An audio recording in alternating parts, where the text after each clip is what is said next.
So I am here with Laure Jackson, my first regular guest here on the Get You Home show, which is super exciting. And I've been looking forward to this for ages. So hello, Anne. Thank you for joining us. Oh, it's great to be here. Hello. Right. So I have been very badly trying to say what it is that you are, what it is that you do. I say, well, she does sensory stuff if you've got sensory issues, and she's an occupational therapist. But can you just help me perhaps understand what is an OT? What does that stand for? What is it that you stand for? What is it that you do? And how do we define sensory issues? What is that referring to? Yeah, no, brilliant start. Thank you. Yeah, so an occupational therapist is someone who helps folk do the job of living, literally. So, I mean, it's wide, it is vast. There are loads of areas that we can go into. The one area that I wanted to go into to help people do what they want to do in life is understanding how we process senses that underpins everything. It underpins how calm we are, how we feel about life, how coordinated we are, how anxious we are. It affects mental health, physical health. Obviously, I'm a big sensory health proponent. That's who I am as a sensory health coach. But it's helping people understand the value of looking really simply at how we're made and how we process those senses, and therefore how it has a knock-on effect on function, on participating in life, in doing the things that we want to do, which is the job of living. Whether it be for a child, your job is to play, or if you're at school, it's how you learn. If you're working, or if you're a family member or a dad or a mum, it's what do you need to be able to do to function and do that role well? And senses can impact those roles quite significantly. Okay, so how would we most easily be able to understand that there is an issue with somebody around the whole sensory stuff? What are the most likely things that perhaps are going to present themselves? We're going to think, okay, this is possibly sensory. How are we going to be sort of know that that's an issue? Yeah, I think first it's actually quite good to look and acknowledge that there are different types of sensory issues. So the classic one, the one that folks often know about, are those, if we look at them, the five main senses, they're really bothered by sounds. They need the ear defenders on, hands are over the ears, smells are too much, it makes them sick, or they just avoid places. They wear sunglasses if they're inside because it's too bright. So basically things like it's too bright, it's too noisy, it's too smelly, people are coming too, it's too busy, people are touching me, I don't want them touched, I don't like the seams in my socks, I hate wearing certain textures, I won't wear, some people don't wear underwear. There's just certain things, different people have different ways of presenting. If they are overreactive, that's one type of sensory processing issue. You've got another type where folks are really quite uncoordinated, and they bump into doorways, they bump into you if you're walking down the street, they'll drop things, they're really clumsy. And it's nobody's fault, as it were. Nobody's doing any of this stuff intentionally. It's just at this subconscious, automatic level of the way that the brain is processing information that it gets from the environment. So you have those who are overreactive, who are, it's all too much. Those who don't get enough from life and it's all a bit dull and they're hard to engage.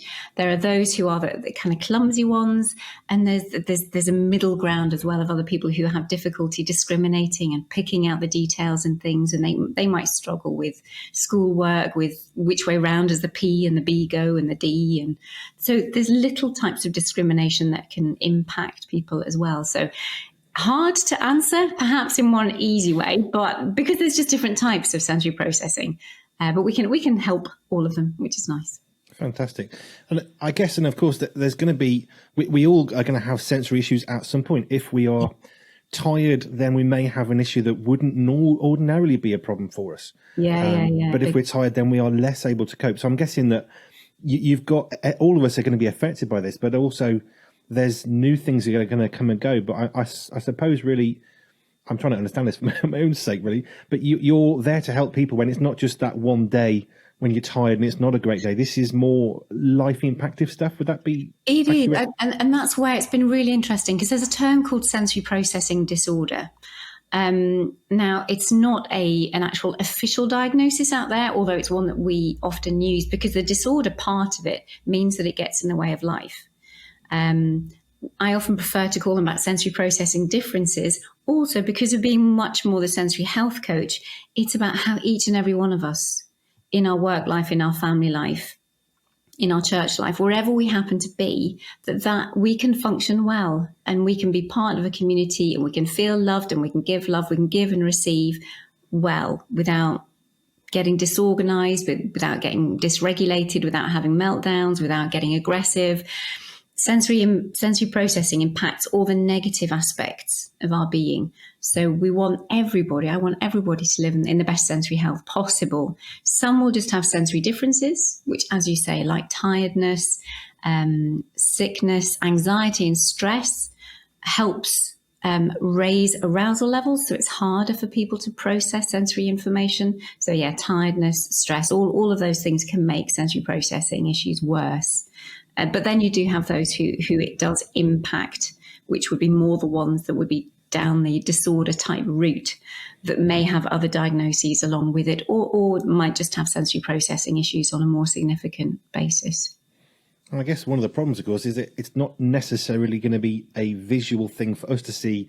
Someone's got a crutch, they've got a broken leg, right? They've got something, we can be sympathetic to that. Yeah. But it may not be as obvious to see someone who's struggling with sensory issues. So I'm guessing you've got help for those sorts of situations as well. Yeah, it's essentially it's having. I mean, on the website, there's downloads to try and understand, because we look for clusters of behaviour. Because just because you're a picky eater doesn't necessarily mean that you've got sensory issues. But actually, if you're a picky eater and we know that you're bothered by the seams in your socks and you're bothered by textures, and actually you don't like your hair getting cut, or you don't like your teeth being brushed because of the feel, all of this is due to their tactile system. So those little clusters of information come together to make me think, oh, right, we really need to treat the skin system, the tactile system, and that is what is impacting the picky eating. So we have to do an assessment, and that's a big part of what I do, to try and assess everybody's sensory thumbprint. That's a word that I've developed, that I use, because I think it really makes sense of who we are, who we designed to be, uniquely us. Nobody else has our thumbprint and nobody else has our sensory thumbprint. So it's about that assessment process of looking through all of these areas and finding out which bits connect to that person, which connect enough to make a cluster in order for us to then think, yeah, let's treat this, or let's learn how to manage it from a sensory perspective, rather than thinking that, oh, somebody's badly behaved, or they've just got anger issues, or any other thing that we can think of and just throw at them. It's like, no, there's a reason behind this, and let's see if it has a sensory base. Okay, well, you just used two words which I understand. So treatment and management. Okay. That I can understand that. I've known people who need to be treated for a condition. I was treated for potentially a heart condition. So I understand the idea of the treatment. And then you've got the management is, okay, so you've got this condition. How are we going to learn to manage that moving forwards with or without the treatment? So in my own case with the heart, I had medication because they thought I might have a heart issue. That medication was then withdrawn. I don't have that issue. But here are some things you can do to manage, to make sure that you don't have to go back to that treatment potential. So I'm guessing that's another part of what you're doing, isn't it? It's trying to work out the treatment against the management, and how do we get those two together? Yeah, big time. Because that's one of the things that there's a lot of this called sensory training out there, which is fine. It's all great, but it doesn't address the individual person. There isn't often the capacity to actually do the treatment part of it. And it jumps straight to management, whether that's children's schools or anywhere else. So it's just like, that's why I was really inspired to set up something different that would actually look at all of those things and help people really assess. Because people often say, oh, I need an OT assessment. Do you do that? And it's just like, yeah, that's part of my sensory super system. We take 2 to 3 months to really assess, find out what the sensory thumbprint is of the individual that you know, that you love, that you work with. Then we treat what we can, and then it's about management. And that's why it's a fairly long term thing, because I don't it was lovely, actually. Just one of the mums this week says, what you offer is really sustainable. It's not a quick fix. And we're thinking, well, yeah, because we are humans. This isn't a quick fix situation. It's not even really, it's not about fixing someone.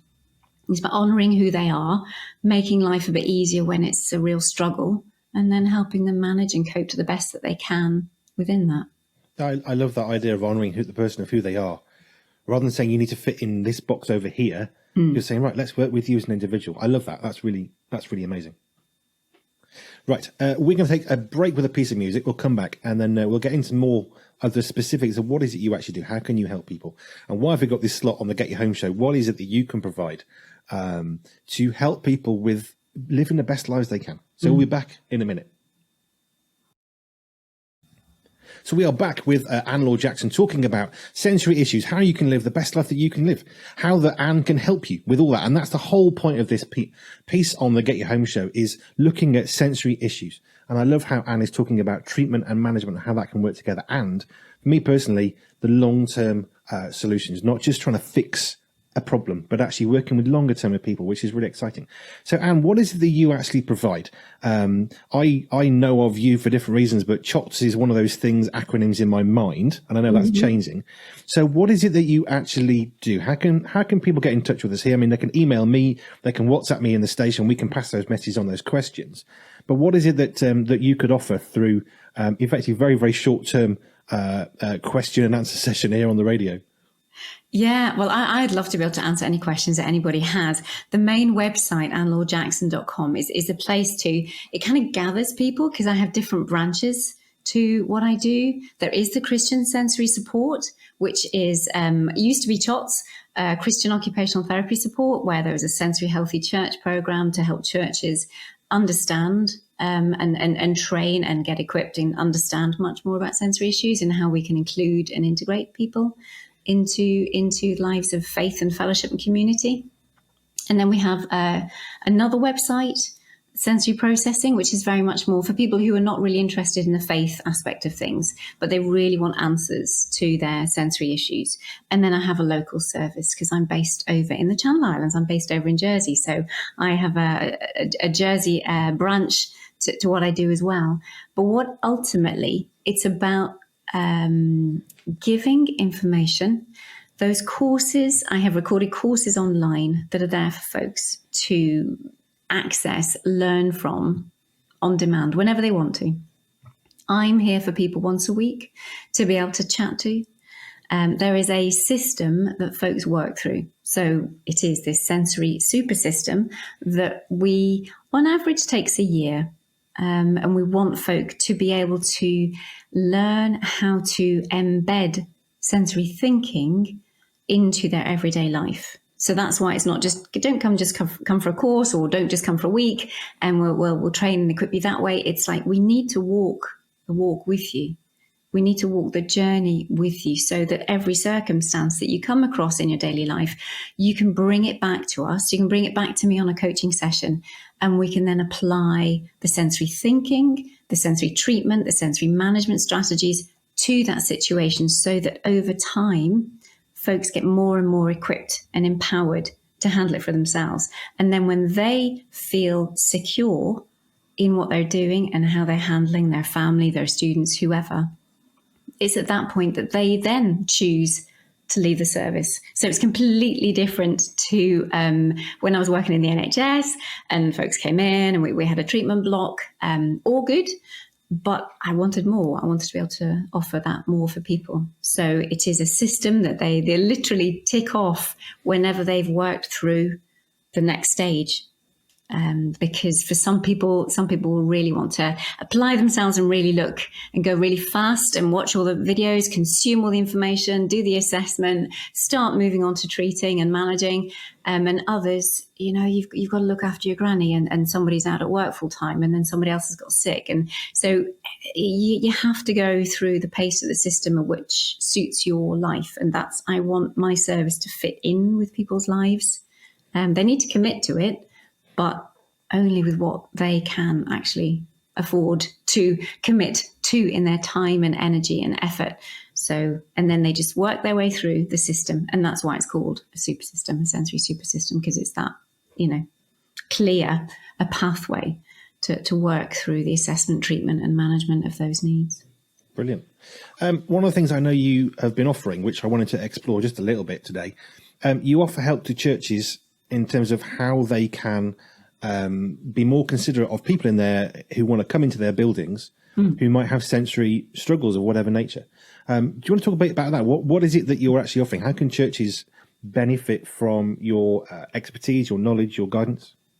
Yeah, an online program is what has been created at the moment. We are looking to create a booklet. Maybe there's a short course.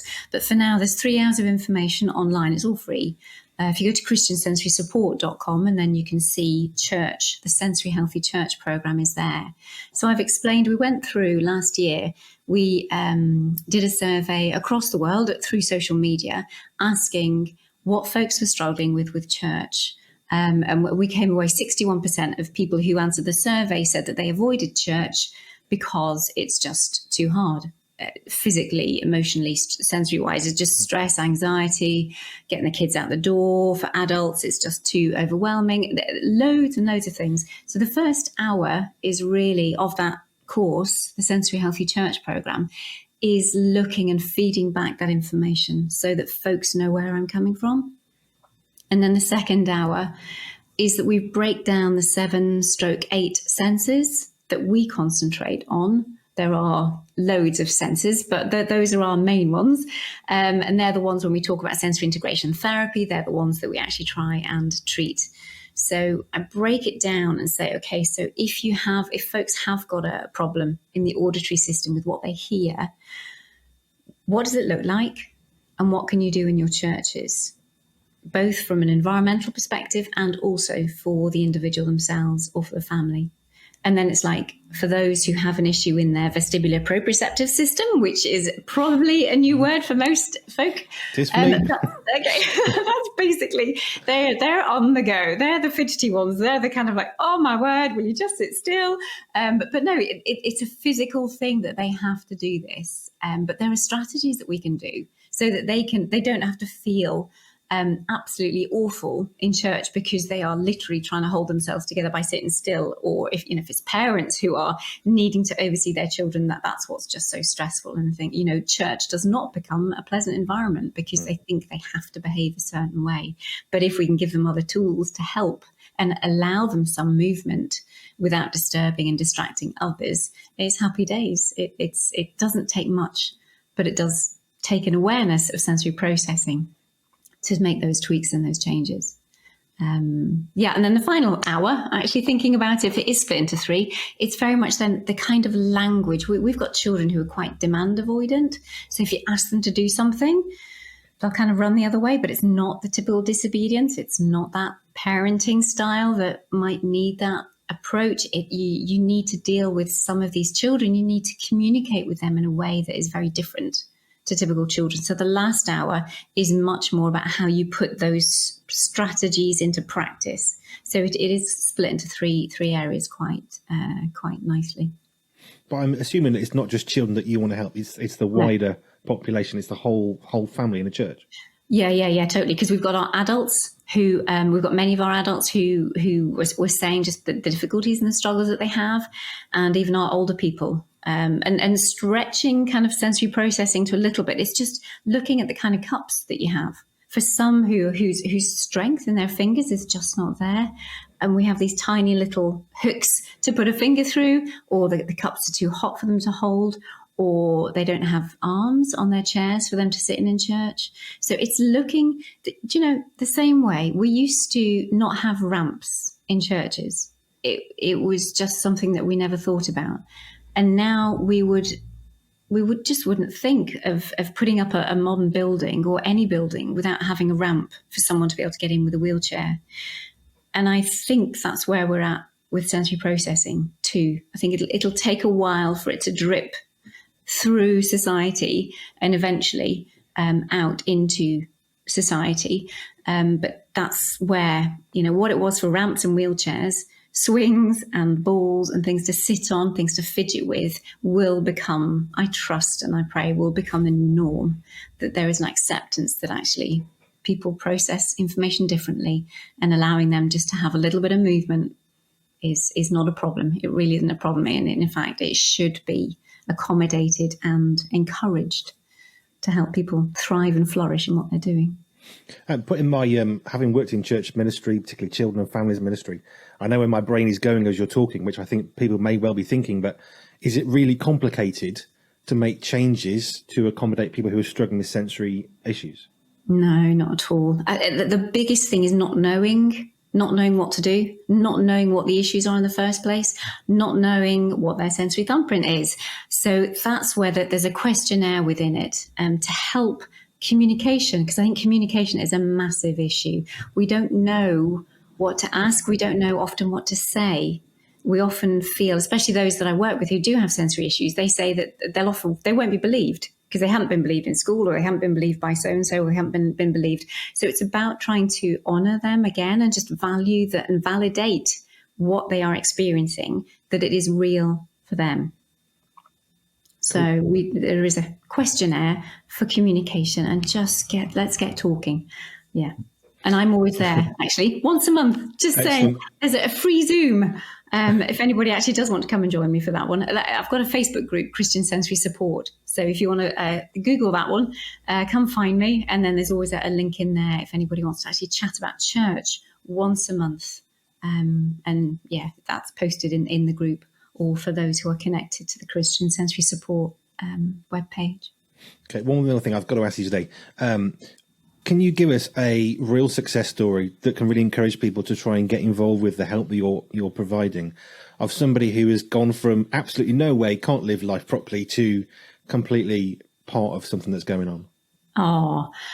Where do I start? First one, the little boy comes to mind. I do work with adults, obviously, and old folk as well, but this little boy was lovely, but just couldn't catch. So over the course of the year, wouldn't let his parents come close, didn't want to be touched, would hug on his own terms, so didn't want to be touched, nightmare dressing, bedtime, wouldn't sleep, he was in the parents' bed, and really picky eating. So we pretty well had all the different aspects of sensory processing going on with this little chap. So over the course of that year, his coordination came on leaps and bounds, and he's skateboarding, he's catching balls, he's loving life. His anxiety was huge. It was through the roof. Now it's like he has confidence to do things, and he can go out with his family and do things. His skin system is settled so that he's now able to sleep on his own, and he can wear clothes, he can get his hair cut. And what were the other things that he was doing? Picky eating. We're still working on the eating, but the amount of things that he eats, and he's so much more willing to try things. He's chewing things because he didn't have a muscle, oral motor work around his mouth, and he's chewing and trying different things, and the range of the variety of food has just really come on. And so yeah, he's just one of many. It's every week families are changing, and that's the beauty of, that's why I love what I do.